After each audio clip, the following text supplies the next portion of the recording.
Yo, what's going on, GameLeap? It's Coach G is back at it, and in the last week there has been so many huge topics we need to talk about. The main one being that the new champion Viego has been released. I can't help but say it in a Spanish accent, I apologize for that, but we're going to break down everything this crazy new assassin jungler does. On top of that, we have to talk about what happened in the LCS and LCK in the last 7 days, because who knew Cloud9 would be paying to lose when signing Perkz? Now there is also a massive MMR change, guys, that Riot low-key released this patch as well that we have to talk about, that is going to save you so much stress and help you climb the ranks quicker. Now before we get into it, guys, please head on over to our amazing website GameLeap.com for hundreds of courses, guides, VOD analysis, all that awesome and helpful stuff, and get signed up. If you want more Coach G's in your life, then click on one of the links in the description and comment section. Alright, let's get into it, and I have to start this video off with one of the funniest clips I've ever seen, and I think every single one of us can relate to what Captain Flowers is saying about Samira here, so take a listen. Welcome back, brother. We got a fight breaking out. We got a 2-man shockwave coming through. Puppet taken low. Weekend still alive here on the front line thanks to the shield. And what is that? Samira spinning around in a bullshit circle. I never would have guessed that's how a team fight would look.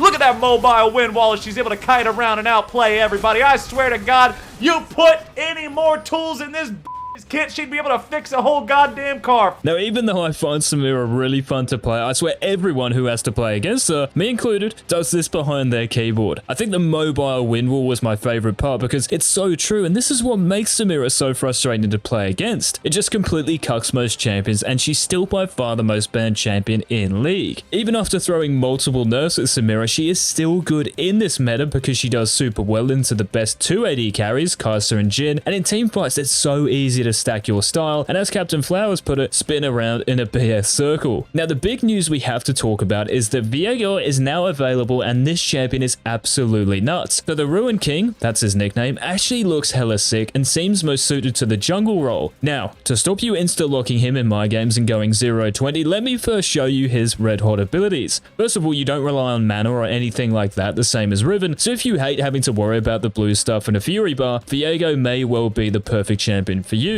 Alright, so his passive is called Sovereign Domain, and this is one of the craziest passives in the game because it allows you to possess an enemy champion when you assist or kill them, and what this means is that you can become that champion for 10 seconds. Now while you transform, you gain that champion's basic abilities, so their Q, W, and E, their passive, and their items. So it's like a Silas ultimate but with the other abilities, and you actually change into that champion. Now in team fights, guys, it is so important if you are going to use your passive to choose a champion that isn't useless. So if you can kill an enemy squishy who's super fed and then transform into them, you will solo carry fights because of your passive. In saying that, I would highly recommend not taking control of the 0-10 Yasuo, but this lets you be super creative and adds another dynamic to the Rift. Keep in mind though that you don't have to change into someone else if you don't want to. Now Viego's next ability, his Q, is what you should be maxing first, and this is called Blade of the Ruin King. So now we got an item and an ability with the same name. That's pretty cool. And this has 2 passives and an active. So the passives give you bonus physical damage based on the target's missing health, and when you hit an enemy with an ability, you mark them, and your next auto attack strikes twice, dealing more damage and healing you as well. So when you're fighting an enemy champion, make sure to weave in auto attacks after landing your spells for maximum DPS. Also, a cool trick is that you can Q flash as you would with a Yone Q, for example, so if an enemy is on 1 HP, you can quickly execute them, useful to know. Now your W is called Spectral Maw, and this is your best ganking tool in the early game, so it's essential you know how to use it. So when you press W, you begin charging for up to 3 seconds, and the longer you charge, the more range your missile has. Now when you release your W, you dash a fixed distance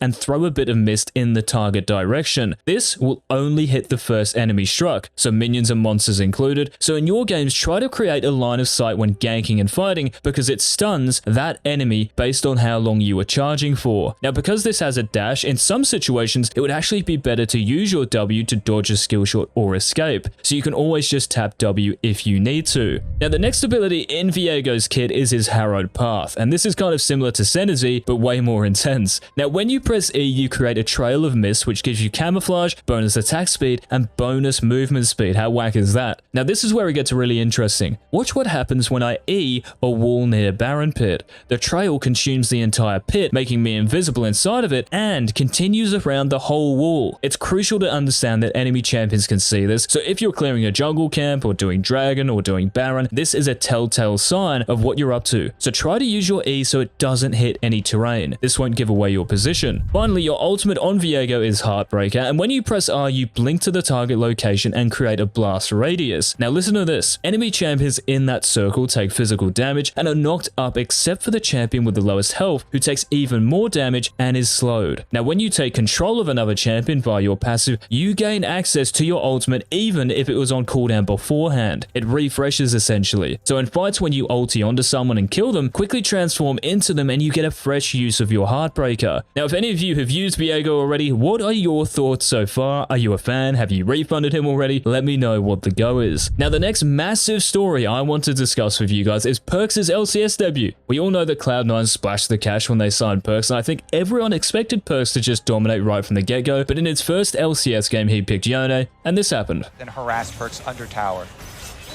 EG coming in trying to make some sort of a play here. Perkz has to go back to his soul point. This is what you were talking about, Kobe. That's what's punishable. Making sure that nobody from Evil Geniuses is getting away from this one. Galio ulti coming in, keeping Jizuke alive. Perkz sticking around a little bit too long. Taunted up and beaten down. The winds of war are blowing. And Perkz finds himself in the ground yet again. They have so far been able to navigate it. Okay, Crocodile versus Samurai. What do we got? Well, couldn't even finish asking the question. I could not put the punctuation mark at the end of the sentence around and setting things up while also playing with the rest of the team and getting back when you need to. Definitely in Perkz in a 1v1. Perkz going for the knockup, but the stasis is there and Perkz is down. Comes in from behind the fight. He finds the kill onto the enemy AD carry, and he's looking for even more on the jungler now. Definitely goes on a rampage as Perkz goes too far deep. Effectively here, Perkz approaching from the side, goes for the ulti, immediately taunted up, CC coming out.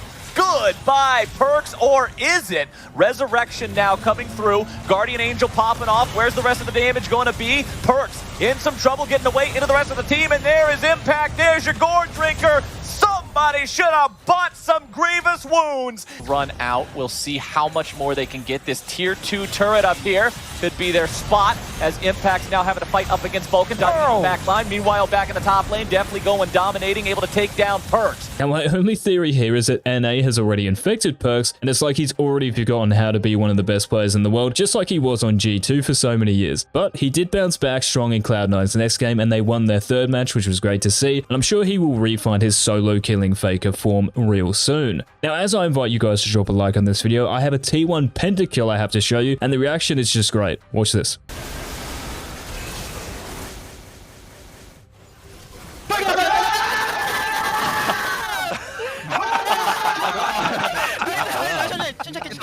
Now, I'm not joking. That's what our GameLeap.com members are like when I upload another VOD analysis. But seriously, guys, easily one of the best reactions I've seen in pro play, especially in Korea where they normally don't move when they win worlds. They just sit there, so a bit of emotion, it's great to see. Okay, the last thing we have to talk about is the MMR change, right, released in 11.2 that is hopefully going to help everyone out playing ranked. And here's what one of the Riot developers tweeted. We discovered an issue with MMR where the gains and losses were too small for players with lots of games. I don't know why I'm speaking this voice, but hey. This was causing win streaking players in particular to have negative LP gains, for example +12 on a win and -15 on a loss, blah blah blah. Additionally, we adjusted the LP formula slightly to increase LP gains slightly across the board. So if you're someone who plays 20 games a day, sits in their own sweat, and has a 50% win rate, this sounds great because the grind will actually be worth it. Now, if you're someone who is on a major winning streak because you signed up to our website, this sounds great for you as well because now the more you win, the more you gain and less you lose. And even if you're someone with a negative win rate because you're a pay guides member, not to worry because when you do eventually win, you will get more LP. So this sounds great for anyone and everyone. So League is looking promising, guys, and I certainly can't wait to see more than +10 on my screen next time I win a game. That's all for today though, guys. Thanks so much for watching. If you enjoyed the video, let us know in the comments and make sure to subscribe and turn on all notifications so you don't miss any of our daily uploads. This has been Coach Higgs, and until tomorrow's video, peace.